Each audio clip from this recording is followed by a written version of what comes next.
कहानी की शुरुआत होती है और हमें अकबर दिखाया जाता है जो लोगों को मार रहा होता है राज्य पर कब्जा करने के लिए। उसके बाद वो बाबा शेख सलीम के पास जाता है पुत्र खोजने की प्रार्थना करने। फिर हमें कुछ साल बाद का समय दिखाया जाता है जहां अकबर का पहला बेटा सलीम दासियों के साथ मजे कर रहा होता है। नीचे दूसरा बेटा मुराद लड़ाई कर रहा होता है। तभी तीसरा बेटा दानियाल आता। दानियाल को मुराद बेवजह मरने लगता है। तभी सलीम आकर उसे बचा लेता है। फिर हमें दिखाया जाता है कि अकबर का भाई मिर्जा हाकिम उससे मरने की साजिश कर रहा होता है। सीन चेंज होता है। हेम दिखाया जाता है कि मुराद और दानियाल में सुलह हो जाती है। सीन फियर्स चेंज होता है। हमें दिखाया जाता है कि अकबर राज दरबार में बैठा होता है और यह फैसला सुनाता है कि अगला राजा बड़ा बेटा नहीं जो काबिल होगा वही बनेगा। उसके बाद हमें दिखाया जाता है कि अकबर एक खुफिया कमरे में जाता है जहां एक लड़की नृत्य कर रही होती है। फिर हमें पता चलता है कि वह कोई और नहीं बल्कि अनारकली है जो 14 की उम्र से वही बंद है और बाहर नहीं जा सकती। फिर हमें दिखाया जाता है कि सलीम को ईश्वर रानी जोधा बुलाती है या बताने कि अपने भाइयों को पीछे छोड़ अगला राजा उससे बनना है। तभी कोई जोधा को बुला लेता है और सलीम गलती से खुफिया कक्ष में चला जाता है। वहां वो अनारकली को देख लेता है और देखते ही उससे प्रेम हो जाता है। तभी जोधा आ जाती है और उससे बुला लेती है। बाद में सलीम सभी को उसके बारे में पूछता है पर कोई उससे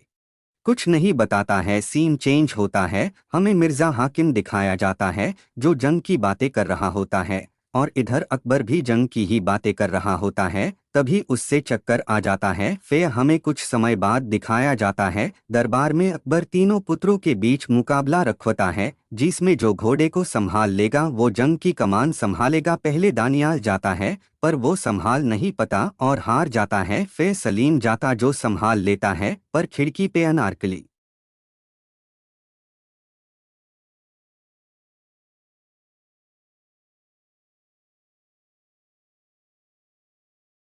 को देखने के वजह से वो भी गिर जाता है। फिर आखिर में मुराद आता है जो घोड़े को संभालने के बजाय उससे नुकीले खुटे से मार देता है और अकबर उससे जंग की कमान संभालने देता है। दूसरे दिन हमें दिखाया जाता है कि सभी जंग के लिए निकल रहे होते हैं कि सलीम अकबर को अनारकली के बारे में पूछ लेता है। अकबर चौंक जाता है और कुछ नहीं बोलता। तीनों पुत्र जंग के लिए निकल जाते हैं। फिर हमें दिखाया जाता है राजा ने जिस सिपाही को सलीम के साथ रहने को कहा था फिर भी उसने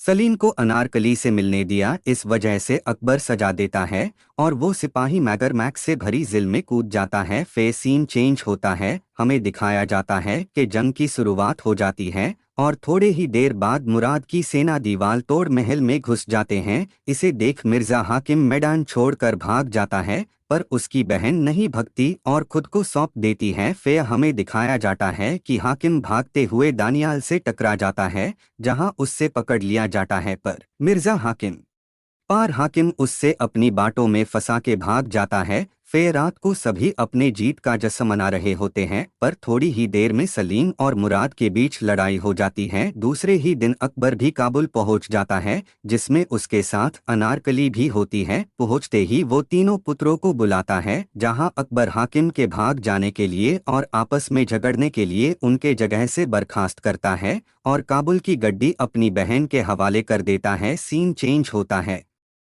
चेंज होता है और हमें रात का समय दिखाया जाता है जहां अकबर अनारकली का नृत्य देख रहे होते हैं। तभी उन्हें चक्कर आ जाता है। तभी सलीम भी आ जाता है और वो अनारकली को देख लेता है। बेहोशी की हालत में अकबर एक सपना देखता है जिसमें वो देखता है कि वह ऊंची पहाड़ ही पर खड़ा है और नीचे सभी समाज के लोग एक दूसरे का हाथ पकड़े हुए हैं। या बात बाद में वह सभी को बताता है और महल आकार या ऐलान कर देता है कि सभी समाज के लोगों को बराबर का दर्जा दिया जाएंगे। या सुनकर सभी लोग अकबर की प्रशंसा करने लगते हैं।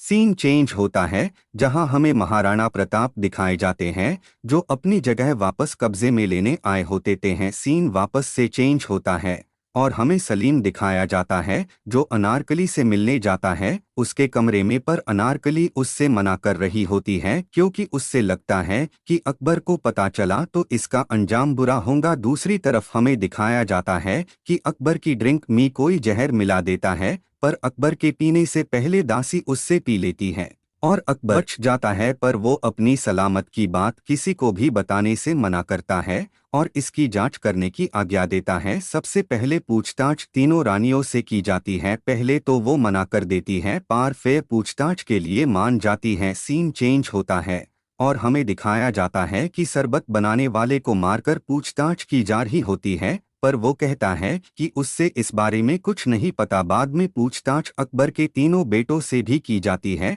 पर वे अपने अपने कारण बताकर अपनी सफाई देते हैं और चले जाते हैं। आखिर में जहर मिलाने वाली को पकड़ लिया जाता है और उसके पास से एक चिट्ठी भी मिलती है जिसमें लिखा हुआ होता है कि सलीम को बादशाह देखने के लिए 100 मौत मंजूर। सीन चेंज होता है और हमें दिखाया जाता है कि मुराद को यहाँ बताया जा रहा है कि अकबर को मारने की कोशिश दानियाल ने की है, तो वह गुस्से में दानियाल के ओर चला जाता है जहाँ सलीम भी पहले से ही मौजूद होता है और पहुँचते ही उससे झगड़ने लगता है, पर सलीम कैसे भी करके उससे रोक देता है। इसी बीच सभी को यह बता दिया जाता है कि अकबर बिल्कुल ठीक है।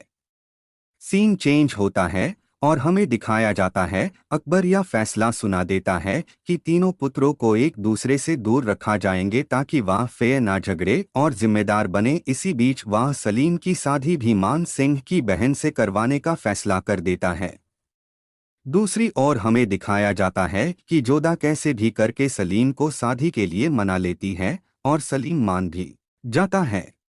मान सिंह की बहन मान बाई भी महल पहुंच जाती है और जल्द ही सलीम और मान बाई की शादी भी हो रही होती है और अनारकली ऊपर से उन्हें देख रही होती है। रात को शादी का जश्न होता है और सलीम कुछ ज्यादा ही पी लेता है क्योंकि वह अपनी शादी से खुश नहीं होता और बदतमीजी करने लगता है और अकबर को यह कहता है कि दोहरे पर दानियाल के साथ वह जाएगा उसकी हिफाजत करने। शादी की रात वह मानबाई के साथ भी अच्छा व्यवहार नहीं करता और सुबह होते